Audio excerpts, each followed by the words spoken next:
Thank you. Thank you very much. Ms. Miller. Thank you, Chairman Cummings and Ranking Member Jordan. Can an executive branch employee state the truth when asked on a TV interview? Can someone working for the president in the White House state the truth? Sure, of course they can state the truth. They just can't use the standard we talked about, use their official authority to influence an election or to talk about partisan politics. They just can't do that. They have to pivot away from that when they're employed, when they're in their official duties. Is the same staff permitted to offer opinions? For example, could Valerie Jarrett, who was a senior advisor to President Obama, similar to Ms. Conway, say something like, George Bush enjoys painting and running?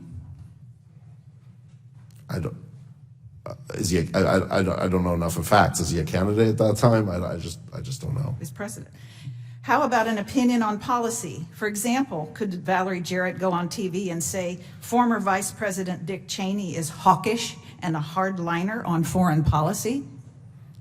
I think comments on policy are allowed when they talk about someone who's running for office, a candidate, and they're done their official duties. There are restrictions on that. Mr. Kerner, is Joe Biden creepy? Because in your letter to President Trump, you stated that Ms. Conway is not allowed to state that. However, I think we have all seen pictures where Joe Biden has acted inappropriately. Can she express her opinion about a former elected official? It's opinion.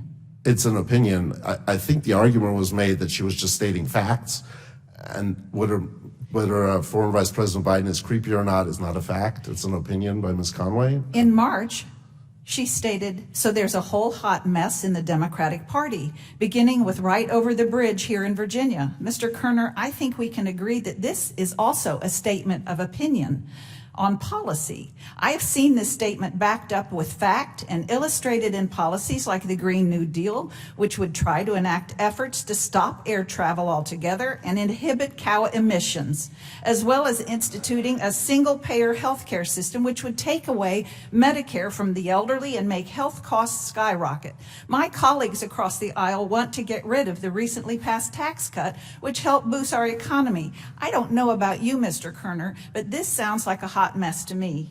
Mr. Chairman, I am so disappointed that we are wasting our time on this hearing today. We have a crisis right now, right here on our southern border. We had 144,000 immigrants cross illegally into our country in May alone. 144,000. We have lethal drugs flowing across a porous border. I know that for a fact in my state. They're killing our citizens. And my colleagues across the aisle have chosen to focus on the false Hatch Act allegations.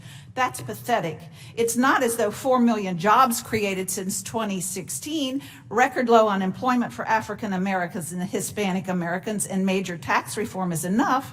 No. In order to hide and distract from all of the great growth that's happening in our country, they have to hold these hearings with a singular goal: to impeach and impugn our president.